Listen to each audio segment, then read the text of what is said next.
وعلى آله وأصحابه أجمعين أما بعد أعوذ بالله من الشيطان الرجيم بسم الله الرحمن الرحيم إن أكرمكم عند الله أتقاكم صدق الله العلي العظيم وصدق رسوله النبي الأمين المكين المتين الكريم ونحن على ذلك لمن الشاهدين والشاكرين والحمد لله رب العالمين یا رسول اللہ انظر حالنا یا حبیب اللہ اسمع قالنا اننا فی بارہ من مغرق خذ یدی سہل لنا اشکالنا غوث اعظم امن بے سر و ساما مدد قبلہ دی مدد کعبہ ایما مدد بگردہ بپلا افتادہ کشتی ضعیفانو شکستارہ تو پشتی بحق خواجہ عثمان ہارون مدد کن یا معین الدین چشتی اے شرف زمانہ زمانے مدد نما درہائے پستراز کلید کرم کشا سرورہ شاہ کریمہ دستگیرہ اشرفہ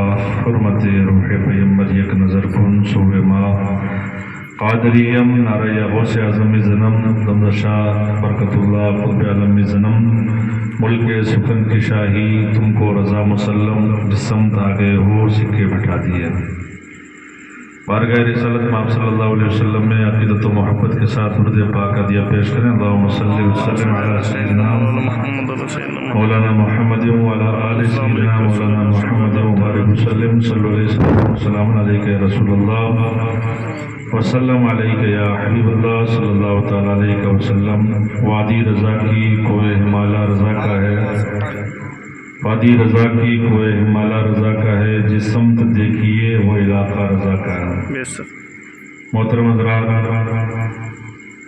آج کی یہ تقریب سعید ایک نابغیر روزگار اور ہمہ جہد عبقری شخصیت کی بارگاہ میں خراج محبت پیش کرنے کے لیے منعقد ہوئی ہے اس ہستی کی بارگاہ میں جسے دنیا اعلیٰ حضرت کے نام سے جانتی ہے اور امام اہل سنت مجدد دین و ملت سرکار امام احمد رضا خان فاضل بریلوی علیہ رحمہ کا یہ مبارک مہینہ چل رہا ہے 25 سفر المظفر کو آپ کا عرس پاک ہے اسی مناسبت سے آپ حضرات نے یہ محفل ان کی بارگاہ میں اپنی طرف سے نیاز محبت پیش کرنے کے لیے منعقد کی ہے اللہ تعالیٰ ہم سب کو اعلیٰ حضرت علیہ رحمہ کے فیضان سے مالا مال فرمائے آمین کافی دیر سے آپ نے ماشاءاللہ نعتیں منقبتیں اور بہترین بیانات سماعت کیے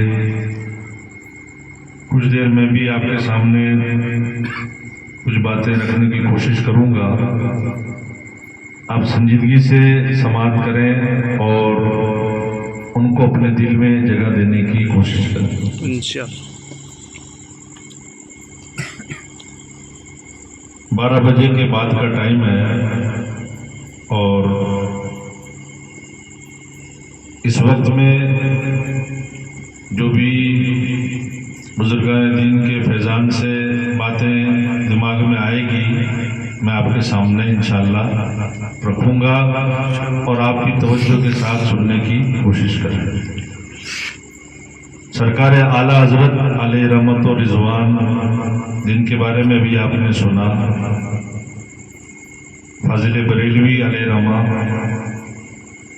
ایک انجمن اور ایک تحریک کا نام ہے ایک فرد کا نام اعلیٰ حضرت نہیں ہے بلکہ اعلیٰ حضرت پوری ایک کمیونٹی کا اور ایک پوری جماعت کا نام ہے انہوں نے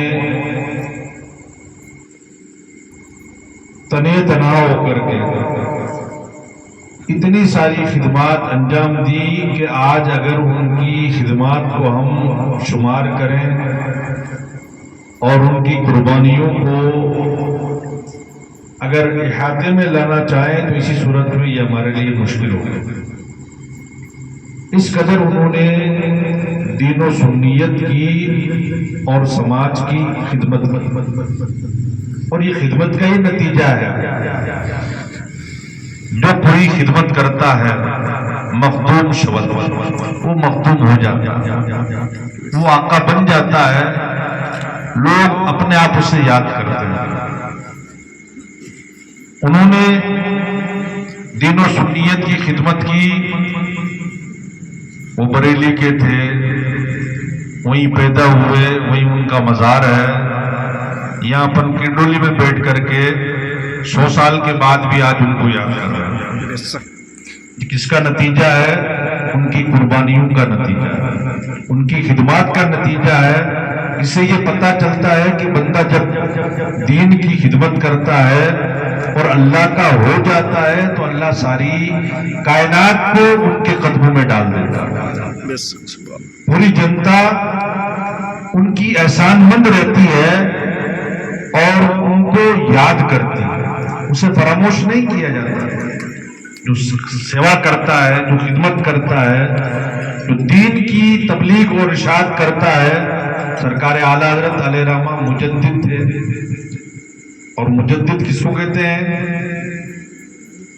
مشکاۃ شریف کی حدیث پاک کہ اللہ کے رسول صلی اللہ علیہ وسلم نے ارشاد فرمایا، ان اللہ تعالی یبعث لہذه الامة علی راس کل 100 سنۃ من یجدد لها دینها۔ اللہ رب العزت ہر صدی کے اینڈ میں، ہر شتابدی کے آخر میں اس امت میں ایک ایسے شخص کو پیدا کرتا ہے جو دین میں تجدیدی کارنامے انجام دیتا ہے۔ اعلیٰ حضرت کا سب سے بڑا منصب مجدد ہونا ہے۔ سرکار اعلیٰ حضرت مجدد تھے۔ مجدد کا لغت میں ڈکشنری میں میننگ ہوتا ہے نیا پن کرنے والا، نیا پن، تجدید کرنے والا۔ اب اعلیٰ حضرت علیہ رحمہ نے نیا پن کیا کیا دین میں؟ قرآن تو وہی ہے، حدیث تو وہی ہے، مسائل تو وہی ہے، نمازیں تو وہی ہے، روزے تو وہی ہے، پھر آپ نے نیا پن کیا کیا؟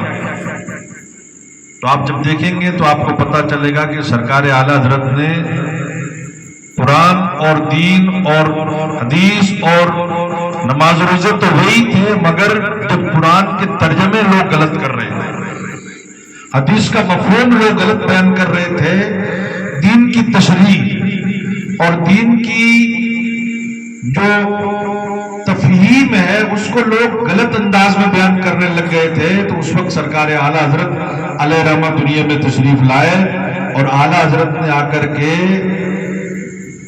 جو غبار، جو گرد اور جو باتیں سائیڈ سے دین میں آ گئی تھی، ان تمام کو الگ کر کے پھر دین کا چہرہ صاف اور شفاف کیا۔ یہ کام سرکار اعلیٰ حضرت علیہ رحمہ نے انجام دیا۔ اس لیے بھی آپ نے سنا کہ اعلیٰ حضرت نے ہمارا ایمان بچایا ہے، تو یہ ایمان ایسے ہی بچایا ہے۔ جب لوگ قرآن کے ترجمے غلط کر رہے تھے، اعلیٰ حضرت علیہ رحمہ نے، آج لوگ اعتراف کرتے ہیں اس بات کا، جن لوگوں نے قرآن کے ترجمے غلط کیے ان کے پیروکار اور ان کے ماننے والے آج اس بات کا اعتراف کرتے ہیں کہ مولانا احمد رضا خان صاحب نے جو ترجمہ کیا ہے ویسا ترجمہ اور ویسا میننگ کسی نے کیا ہی نہیں۔ وہ اپنے لوگوں کے بارے میں کہتے ہیں کہ ہمارے لوگوں نے بھی ان کا جیسا ادب والا ترجمہ نہیں کیا۔ چونکہ ایک ہی لفظ کے معنی بہت سارے ہوتے ہیں، کہنے کا انداز نرالا ہوتا ہے۔ ایک ہی بات ہے، آپ بولتے ہیں اس کو بولیں کہ پانی لا، اور ایک آپ بولتے ہیں پانی لائیے، بڑا فرق ہو جاتا ہے۔ کس انداز میں کہنا ہے؟ جہاں سرکار کی بات آئی، رسالت کی بات آئی، سرکار اعلیٰ حضرت علیہ رحمہ نے ادب کا لحاظ رکھا۔ وَوَجَدَكَ ضَالًّا فَهَدَىٰ، یہ وہ باتیں ہیں جو ہمارے علماء کرام سمجھتے ہیں۔ قرآن کی سورہ والدعا میں اللہ فرماتا ہے وَوَجَدَكَ ضَالًّا فَهَدَىٰ۔ اب ضالن کا ایک معنی گمراہ کے بھی آتا ہے، اور دوسرے لوگوں نے اس کا ترجمہ یہ کیا بھی ہے، قرآن کا ترجمہ کرنے والوں نے یہ کیا ہے کہ حضور کو معاذ اللہ گمراہ پایا تو اللہ نے ہدایت دی، اور گمراہ کا مطلب ہوتا ہے راستہ بھٹک جانا، راستہ بیٹھ جانا۔ اگر حضور راستہ بھٹک گئے اور بیٹھ گئے تو پھر ایمان بچا ہی کام ہے۔ وہ تو آئے تھے کائنات کے ہادی بن کر کے، کائنات کو ہدایت دینے کے لیے آئے تھے۔ سرکار اعلیٰ حضرت ترجمہ فرماتے ہیں کہ اور آپ کو حیران پایا اور اپنے راستے میں اپنی محبت میں فریفتہ پایا تو آپ کو راہ دے دیا، اپنی طرف رستہ دے دیا۔ اپنی محبت میں جب فریفتہ پایا تو اللہ تعالیٰ نے آپ کو اپنی طرف راہ دے دیا۔ یہ سرکار اعلیٰ حضرت ترجمہ کیا ہے، اور اس ترجمے کے آج لوگ اعتراف کرتے ہیں کہ اگر ادب کہیں پر ہے تو سرکار اعلیٰ حضرت کے ترجمے میں ہے۔ تو برادران ملت اسلامیہ، اعلیٰ حضرت کو یوں ہی اعلیٰ حضرت نہیں کہا جاتا ہے، وہ اپنے دور میں سب سے بڑے تھے۔ اور جب اس طرح کے کوئی لفظ بولے جاتے ہیں تو اس کا یہ مطلب نہیں ہوتا ہے کہ وہ سب سے بڑھ جاتے ہیں، معاذ اللہ، یہ غلط بیانی ہو جاتی ہے۔ اس کا مطلب یہ ہوتا ہے کہ وہ اپنے دور میں سب سے بڑے، ان کے دور میں ان کے جیسا کوئی نہیں تھا، اور واقعی نہیں تھا۔ مولانا ارشاد صاحب رامپوری رحمۃ اللہ تعالی علیہ مجددی، جو اپنے وقت کے بڑے مفتی تھے رامپور کے نواب نے، قلب حسین ان کا نام تھا، انہوں نے ایک استفتاء کیا مولانا ارشاد حسین رامپوری علیہ رحمہ سے، جو علاقۂ رامپور کے مفتی اعظم تھے، سب سے بڑے مفتی تھے۔ ان سے استفتاء کیا، نواب کا مسئلہ تھا، اسے کوئی کام کرنا تھا، اس نے فتویٰ طلب کیا، مولانا ارشاد صاحب نے فتویٰ لکھا۔ فتویٰ لکھنے کے بعد میں نواب نے آس پاس کے جتنے بھی علماء کرام تھے، بڑے بڑے مفتیان کرام، ان کے پاس میں اس فتوے کو بھیجا اور کہا کہ یہ فتویٰ دیکھو اور اس کے بارے میں اس کی تصدیق کرو۔ تو اب چونکہ مولانا ارشاد صاحب وہاں کے مفتی اعظم تھے رامپور کے، اور ان کا لکھا ہوا فتویٰ لوگوں نے سائن کر دیا کہ الجواب و صحیح، جواب درست ہے، جواب درست ہے، جواب درست ہے، سب نے اپنی اپنی مہریں لگا دی، سیل لگا دی۔ مولانا اعجاز احمد نام کر کے ایک رامپور کے مولانا تھے، نواب نے اس فتوے کو لے کر کے، ساری مہریں لگی ہوئی، سیل لگی ہوئی فتوے کو لے کر کے اب ان کو دیا مولانا اعجاز کو، کہا کہ آپ جاؤ بریلی میں لے جاؤ۔ بریلی میں مولانا نقی علی خان فتویٰ لکھتے ہیں، اعلیٰ حضرت کے والد ماجد ہیں، کہا ان کے پاس میں جاؤ اور ان کو یہ فتویٰ دکھاؤ، میں نے ان کی شہرت سن رکھی ہے، اس کے بعد یہ کام کیا جائے گا۔ لوگ نیک ہوتے تھے، شرعی رہنمائی لینے کے بعد پھر کام کرتے تھے۔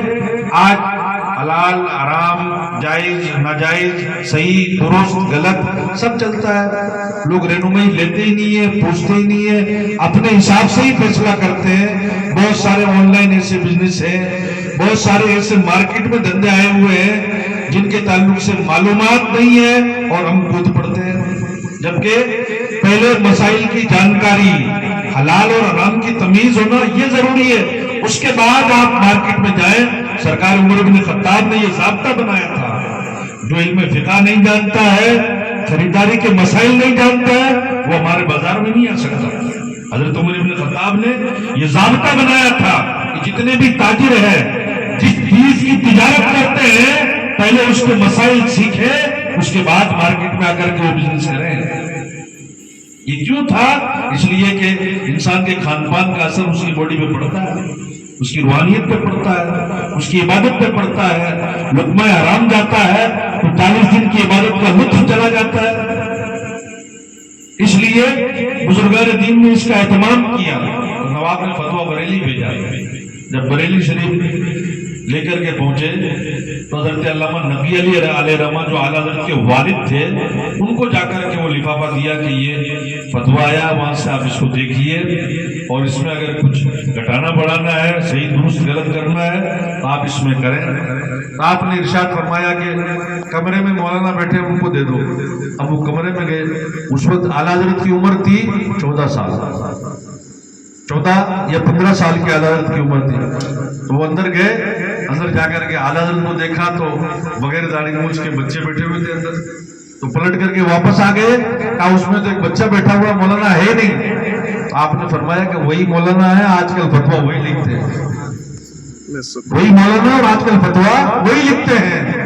اب جب اعلیٰ حضرت کو انہوں نے جا کر کے لفافہ دیا 14 سال کی عمر میں، آپ نے اس لفافے کو کھول کر کے دیکھا اور اس فتوے کو دیکھا، اس فتوے کے اندر خامیاں تھی شرعی اعتبار سے۔ اعلیٰ حضرت نے اس کا دوسرا جواب لکھا اور اس میں جو مسٹیک تھی اس کی نشاندہی کی، اور اس کے بعد اپنے والد ماجد کو دیا۔ والد صاحب نے دیکھا پڑھا اور طبیعت ان کی خوش ہوئی اور کہا کہ واقعی بیٹا اپنا قابل ہو گیا اور کامیاب ہو گیا ہے اور فتویٰ لکھنے کے آداب اور طور طریقے اس کو آ گئے. اب مولانا اعجاز صاحب کو دیا, انہوں نے جا کر کے رامپور کے نواب کو دیا. رامپور کے نواب نے جب دیکھا تو مولانا ارشاد صاحب کا فتویٰ الگ ہے اور اعلیٰ حضرت کا فتویٰ الگ ہے. تو نواب نے بلایا, کہا بلاؤ مفتی صاحب کو. اب مفتی صاحب آئے, کہا آپ نے یہ لکھا ہے بریلی سے یہ آیا. تو مولانا ارشاد کہتے ہیں حضرت بریلی سے جو آیا وہی صحیح ہے, جو بریلی سے آیا وہی صحیح ہے اور میں مانتا ہوں. اب چونکہ علم ایک دریا ہے, ایک سمندر ہے, جتنی غوطہ زنی آدمی کرتا ہے اسی قدر موتی نکالتا ہے. تو جتنا نیچے جائے گا وہ موتی لے کر کے آئے گا. آپ نے کہا کہ میں نے اپنے حساب سے لکھا, اس جزیے کی طرف میرا ذہن نہیں گیا, اس مسئلے کی طرف میرا دماغ ہی نہیں گیا اور میں اپنے قول سے رجوع کرتا ہوں. کافی اتنے لوگوں نے جو مہرے لگائی ان کا کیا ہے؟ کہا لوگوں نے مہرے تو خالی میرے نام کی بنیاد پہ لگا دی کہ مولانا ارشاد صاحب نے لکھا ہے, مفتی اعظم ہے وہ تو یہاں کے, وہ لکھیں گے صحیح لکھیں گے, اس لیے انہوں نے مہرے لگا دی ہے. اس سے سرکار اعلیٰ حضرت کی ذات کا اندازہ ہوتا ہے کہ اعلیٰ حضرت کیا تھے. وہ اپنے دور میں سب سے بڑے مفتی تھے, سب سے بڑے محدث تھے, سب سے بڑے مفسر تھے اور دنیا ان کی کوئی مثال اس دور میں پیش نہیں کر سکتی. تو سرکار اعلیٰ حضرت علیہ رحمہ اور ایک اعتبار سے تو اب وہ مسئلہ رات کے 12 بجے کے بعد آپ سمجھ نہیں پائیں گے, ورنہ اعلیٰ حضرت کو اعلیٰ حضرت کیوں کہتے ہیں؟ سرکار دو عالم صلی اللہ علیہ وسلم کی تاریخ وصال کے تعلق سے, کہ آپ کا انتقال, آپ کا وصال, آپ نے جو پردہ فرمایا ظاہری طور پر, وہ کون سی تاریخ تھی اور کون سا دن تھا.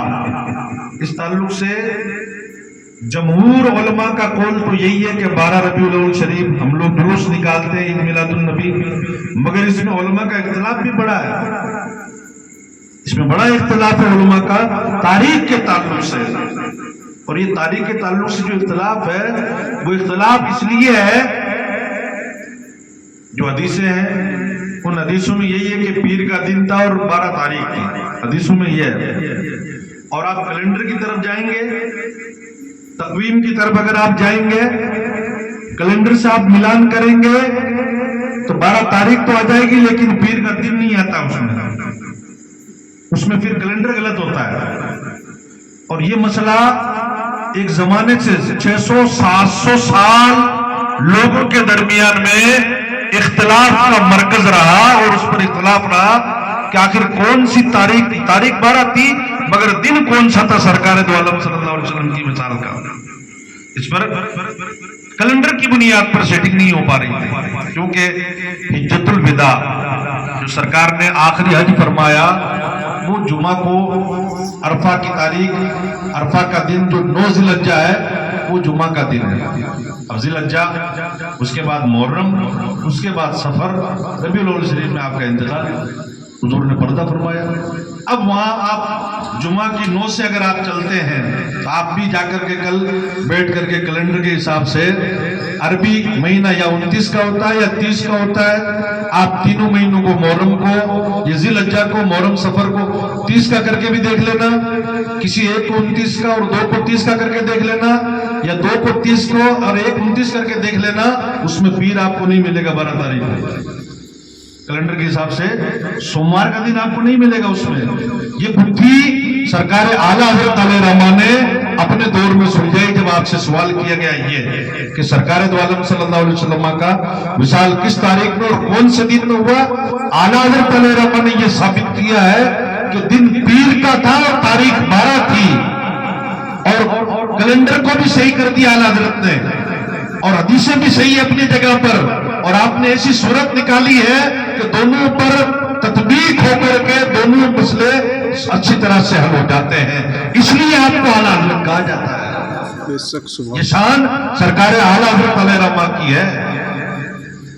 تو برادران ملت اسلامیہ, اعلیٰ حضرت علیہ رحمہ کو اعلیٰ حضرت یوں ہی نہیں کہا جاتا ہے, آپ نے کارنامے ایسے انجام دیے.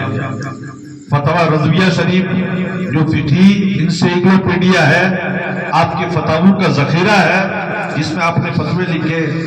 سائل جس زبان میں سوال کرتا، اگر کوئی ہندی میں سوال کرتا تو آپ جواب ہندی میں دیتے، اگر کوئی انگریزی میں سوال کرتا تو آپ جواب انگریزی میں دیتے، اگر کوئی عربک میں سوال کرتا تو آپ جواب عربک میں دیتے، اور فارسی میں سوال کرتا تو فارسی میں جواب دیتے، اور اگر اردو میں سوال کرتا تو جواب بھی اردو میں دیتے.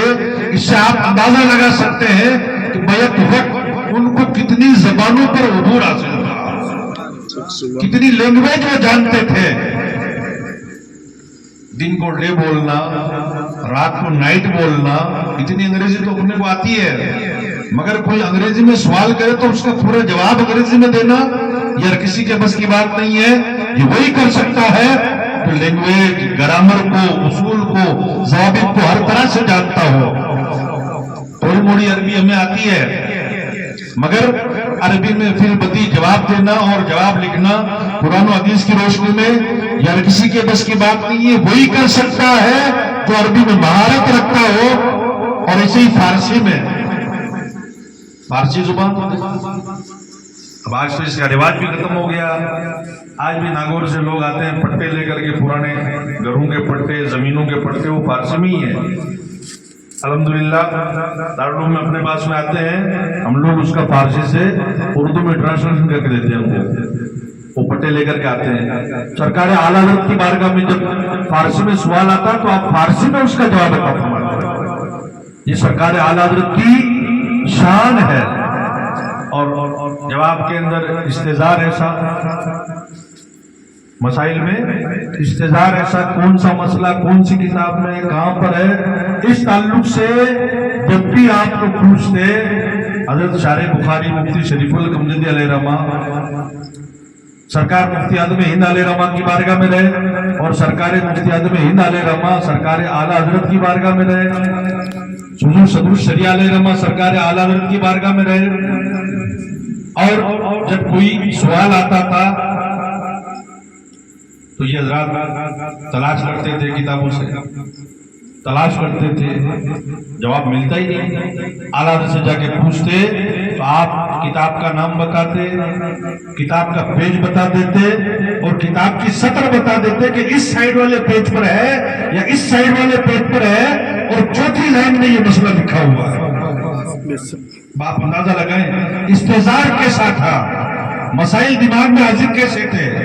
اور یہی وجہ ہے حضرت علامہ شیربے شاہ اہل سنت علامہ حشمت علی پیلی بھیتی علیہ رحمہ، جو اعلیٰ حضرت کے شاگرد ہیں، جنہیں ابو الفتح کہا جاتا ہے، اعلیٰ حضرت نے جن کو اپنے دور میں مناظر بنا کر کے بھیجا تھا مناظرے کرنے کے لیے، ان کے تعلق سے آتا ہے کہ جب ریڈیو ایجاد ہوا، مارکیٹ میں ریڈیو آیا، غالباً 1916 کی بات ہے، تو ممبئی سے یا کلکتہ سے سب سے پہلے وہیں کا اسٹیشن لگتا تھا اور وہاں سے خبریں ریلیز ہوتی اس میں. تو حضرت علامہ حشمت علی علیہ رحمہ نے جب ریڈیو کے بارے میں سنا تو بہت خوش ہو کر کے اعلیٰ حضرت سے آ کر کے بتایا، حضرت آپ کو پتا ہے مارکیٹ میں ایک ایسی مشین آئی ہے جس کے اندر کوئی بولتا ہے. ریڈیو جب آیا تو انہوں نے حیرت کہا مارکیٹ میں ایک مشین آئی ہے جس کے اندر کوئی بولتا ہے اور وہ دنیا کی خبریں دیتا ہے. اس میں جہاں کچھ بھی ہوتا ہے، کہیں پہ بھی ہوتا ہے، وہ خبر اس میں آ جاتی ہے، ریلیز ہوتی ہے، اور اعلان کرنے والا اعلان کر کے بول کر کے بتاتا ہے.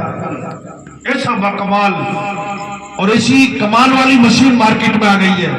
اعلیٰ حضرت علیہ رحمہ نے سن کر کے حیرت نہیں کی. آپ نے فرمایا مولانا الحمدللہ اللہ تعالیٰ نے اس سینے کو بھی ایک مشین بنایا ہے. اعلیٰ حضرت اپنے سینے کی طرف اشارہ کر کے کیا کہتے ہیں مولانا الحمدللہ اللہ نے اس سینے کو بھی ایک مشین بنایا ہے، اور اس مشین کا کمال یہ ہے جو سوال ڈالو گے تمہیں اس کا فوراً جواب مل جائے گا. شریعت کا مسئلہ جو تم اس سینے میں، اپنے سینے کے بارے میں اعلیٰ حضرت نے کہا کہ اللہ نے یہ ایسا میرا سینہ بنایا ہے کہ اس سینے میں جو تم مسئلہ ڈالو گے اس کا تمہیں فوراً جواب مل جائے گا. یہ بات کہنا کوئی آسان کام نہیں. مسائل کس قدر ہوتے ہیں.